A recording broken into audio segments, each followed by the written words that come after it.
Innuendo, Book 5 of the Todd Mills Mystery Series. Author R.D. Zimmerman.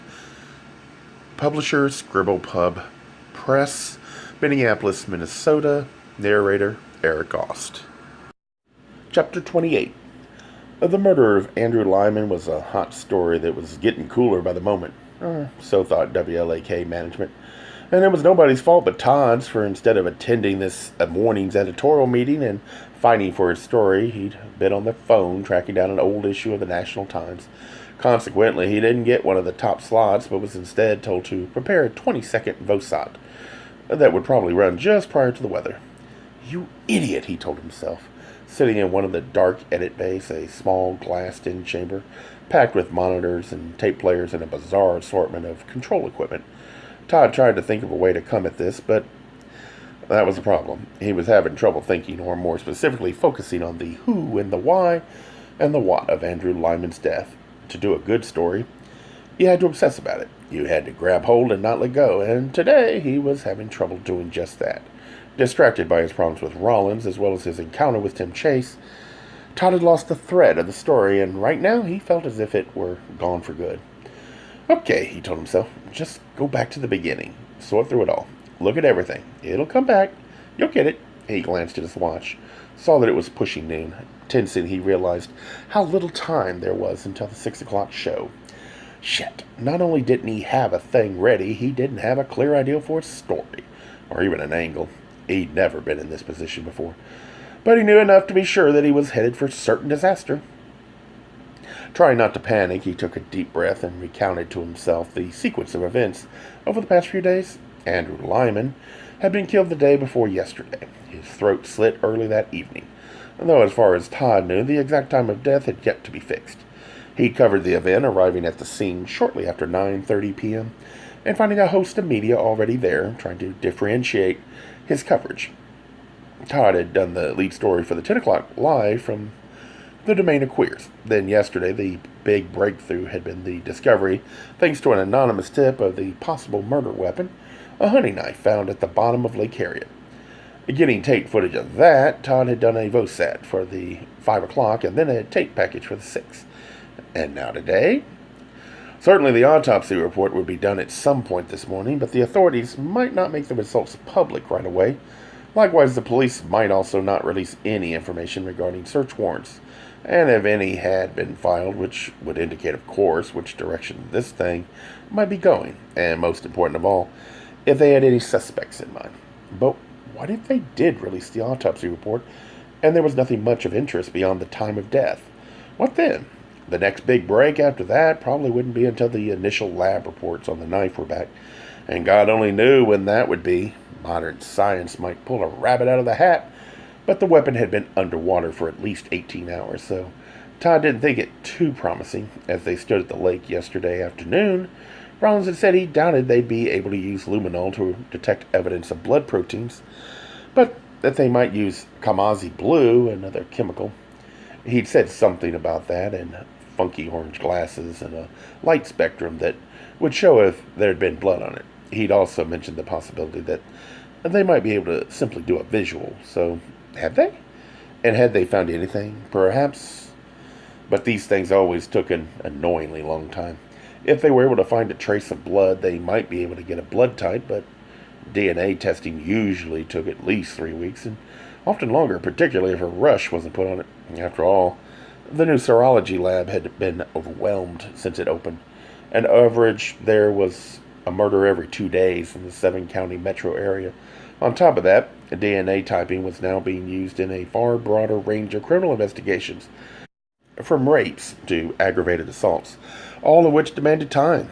Todd's surest way to get the latest information was, of course, simply to call Rawlings. He was hesitant to do just that, however, because what they really needed to discuss wasn't lab results or search warrants, but their relationship.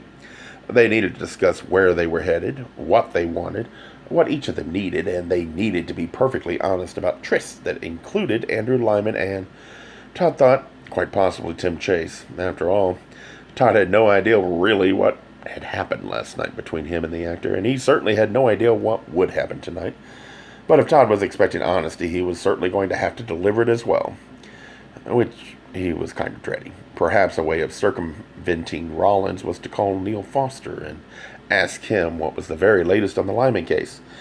If Todd was going to do that, though, he had to do it soon. And if there wasn't any breaking news, Todd's own rule of thumb, one that he always came back to when he was lost, was, what is it the audience wants to know? When it came to murder, of course, people were always fascinated by the details of true crime.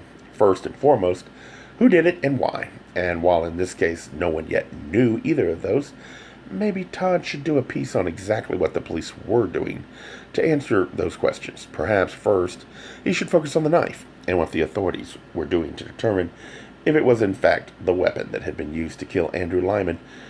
Sure, there was still time this afternoon to whip up a piece on the various forces of technology, including luminol, Kamazi blue, DNA testing, and what they'd be looking for down at the serology lab. In fact, maybe Todd should do his report from the lab itself, having just invested millions in the facility. Minnesota was one of the few states that could do its own DNA work. Maybe Todd should nab Bradley and the two of them could head down there, perhaps even interview a few of the technicians and get them to explain exactly what they were doing regarding the Lyman case. All in all, not a bad idea. However, as long as he was there in the edit booth, as long as he had all the tapes right in front of him, he decided to review not simply his report from the first night or yesterday's package, but also all of the footage they had thus far. It was another one of his tricks, a way of getting him back in the groove of a story, and also a way to help him remember exactly what they already had on tape, some of which he might choose to use for tonight's report.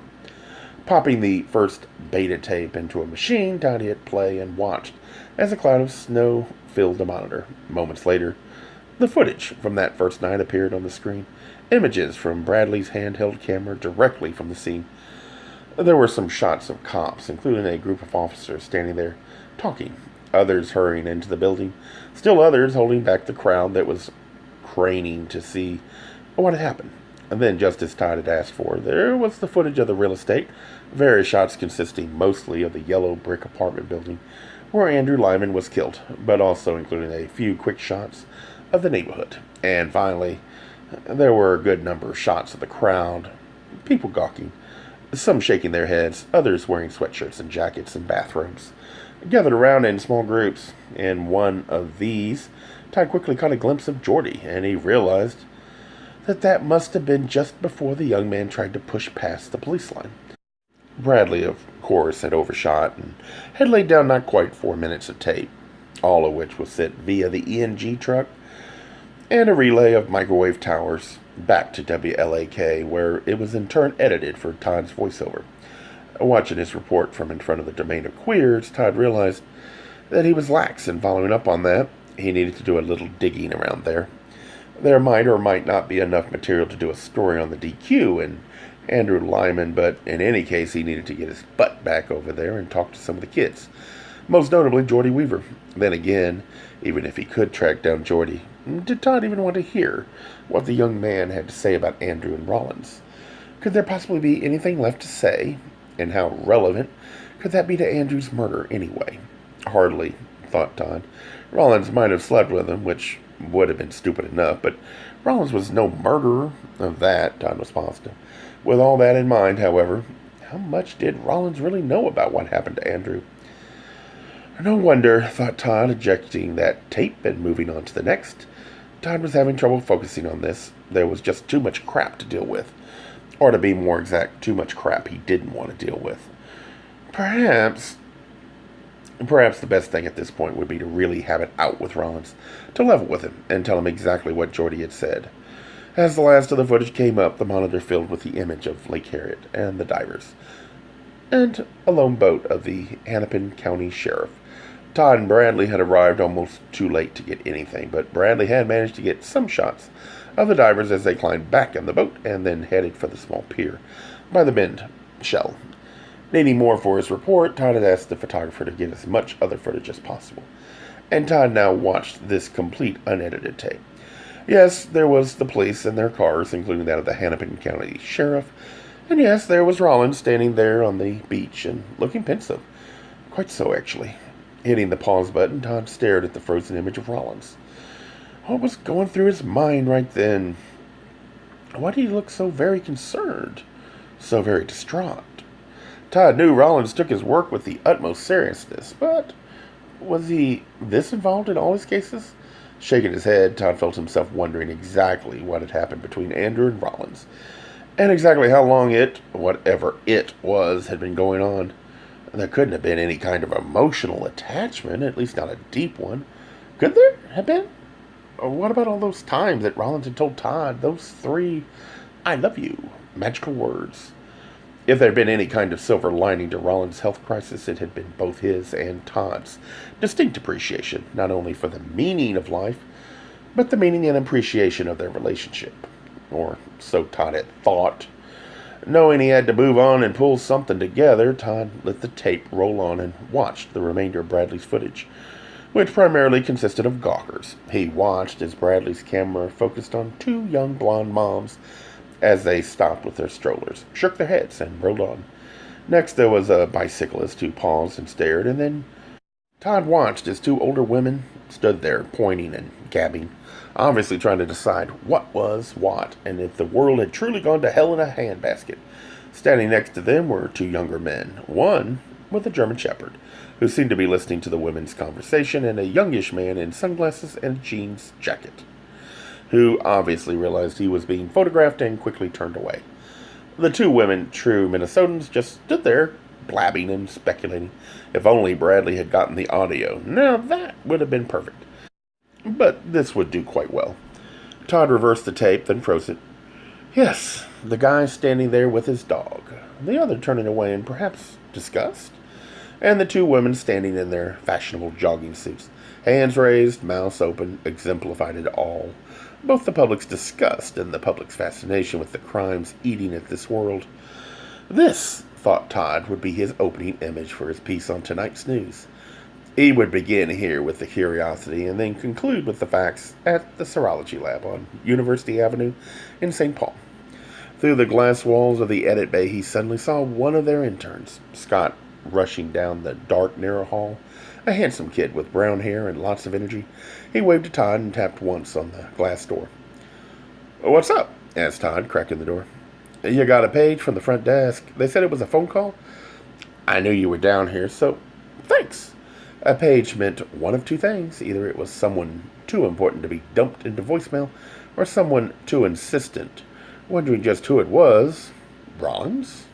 Todd rolled his chair over to the phone and called the front desk. "One moment, Mr. Mills," said Renee, the receptionist, "and I'll connect you." There was a pause and a click, and a moment later Todd said, "Hello, this is Todd Mills." Hi," said a deep, rough voice. I need to talk to you." Everybody had a story, and everybody wanted that story on TV.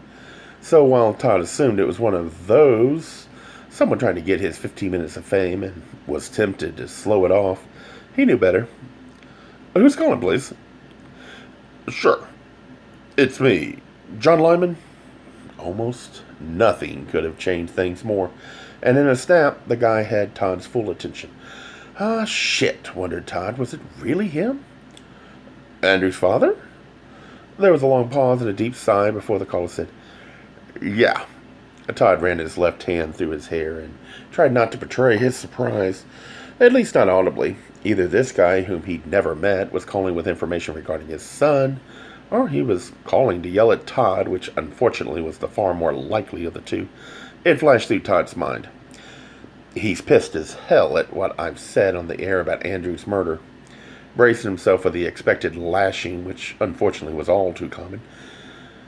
If he got one detail wrong, people went ballistic. Todd said, "What can I do for you?" "Listen, I need to talk with you. There's something.